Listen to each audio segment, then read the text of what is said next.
ജീവിക്കുന്നത് ഒരു ജനാധിപത്യ യുഗത്തിലാണ്.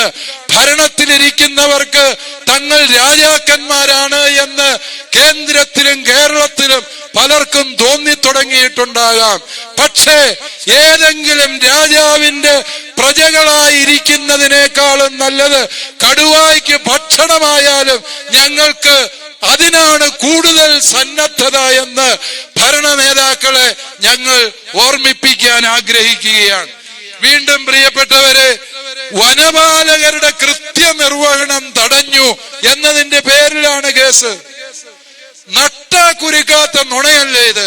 വനപാലകരുടെ കൃത്യനിർവഹണോ? അവർക്ക് അങ്ങനെ ഒരു സംഗതി ഉണ്ടോ? അവർക്ക് കൃത്യനിർവഹണമുണ്ട്. അവരെന്ത് കൃത്യമായി ചെയ്യുന്നത്? മലയോര കർഷകന്റെ മേൽ കുതിര കയറുക എന്നുള്ളതാണ് അവർക്കറിയാവുന്ന ഏക കൃത്യം.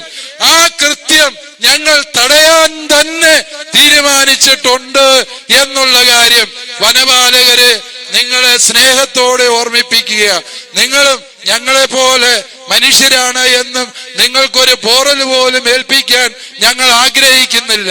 പക്ഷേ വനപാലകരെ നിങ്ങൾ മനസ്സിലാക്കുക, നിങ്ങളെ പോലെ ചോരയും നീതിയുമുള്ള ഇവിടുത്തെ കുടിയേറ്റ കർഷകരെ ചുമ്മാ ഇത്തിൽ കണ്ണികളെ പോലെ ചൂഷണം ചെയ്ത് ജീവിക്കാമെന്നുള്ള നിങ്ങളുടെ വ്യാമോഹത്തിനെതിരെയാണ് ഞങ്ങൾ പ്രതിഷേധിക്കുന്നത്, പോരാടുന്നത് എന്ന് മനസ്സിലാക്കുക.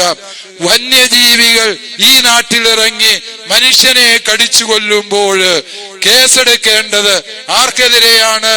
വനപാലകർക്കെതിരെയാണ്.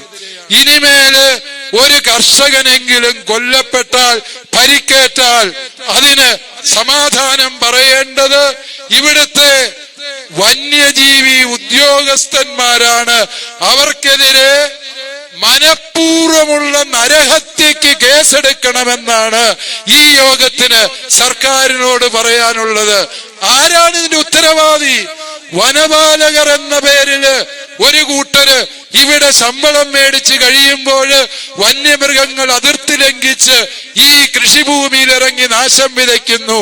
ഏതെങ്കിലും വനപാലകൻ വനാതിർത്തിക്ക് കാവൽ നിൽക്കുന്നുണ്ടോ? അവരൊക്കെ ശീതീകരിച്ച മുറികളിൽ ഇരുന്നുകൊണ്ട് നമുക്കെതിരായി FIR-ഉം ഫയലും തയ്യാറാക്കുന്ന വ്യഗ്രതയില്ല. അല്ലയോ വനപാലകരെ, നിങ്ങളുടെ ജോലിയാണ് വനം പാലിക്കുക, വന്യജീവികളെ അതിർത്തിക്കുള്ളിൽ സംരക്ഷിക്കുക എന്നുള്ളത്.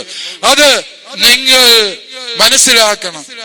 ഇവിടെ ആനയ്ക്ക് റേഡിയോ കോളർ പിടിപ്പിച്ചു. ഒരാനയ്ക്ക് കോളർ പിടിപ്പിക്കുന്ന വകയില് 5-10 ലക്ഷം രൂപ അടിച്ചു മാറ്റുന്നവരാണ് ഈ വനപാലകരെന്നൂടെ നിങ്ങൾ ഓർക്കണം. ഈ കോളർ പിടിപ്പിച്ച് ആനയാണ് ഇവിടെ ഇറങ്ങി വന്നത്. ആ ആന ഇവിടെ ഇറങ്ങി വന്നിട്ട് 15 ദിവസം കഴിഞ്ഞു. ആ ആന കോളർ പിടിപ്പിച്ച് ആന എങ്ങോട്ടാ നീങ്ങുന്നത് എന്ന് കൃത്യമായി കണ്ടെത്താൻ വനപാലകർക്ക് സാധ്യതയുണ്ട്. അതിനുള്ള സംവിധാനങ്ങളുണ്ട്.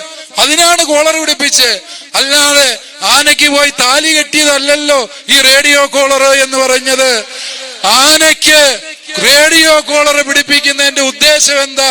ബോധമുള്ള സകല മനുഷ്യർക്കും അറിയാം ആനയുടെ ചലനം നിരീക്ഷിക്കാന്.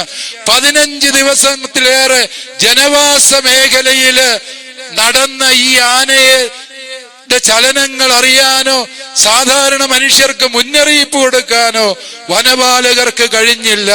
അതുകൊണ്ട് എനിക്ക് സർക്കാരിനോട് പറയാനുള്ളത്, ഇനിമേൽ കോളർ പിടിപ്പിക്കേണ്ടത് ആനയ്ക്കല്ല, ഈ വനപാലകർക്കാണ് കോളർ പിടിപ്പിക്കേണ്ടത്. കാരണം എന്താന്ന് ചോദിച്ചാല് ഇവര് വരുന്നതറിഞ്ഞ് നമുക്ക് മാറി നിൽക്കാമല്ലോ.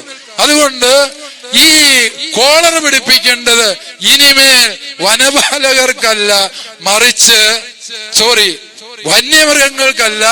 ആർക്കാണ്? വനപാലകർ. നിങ്ങളെ പറഞ്ഞത് ഞാൻ പറഞ്ഞിട്ടില്ല എന്നോർത്തോളൂ.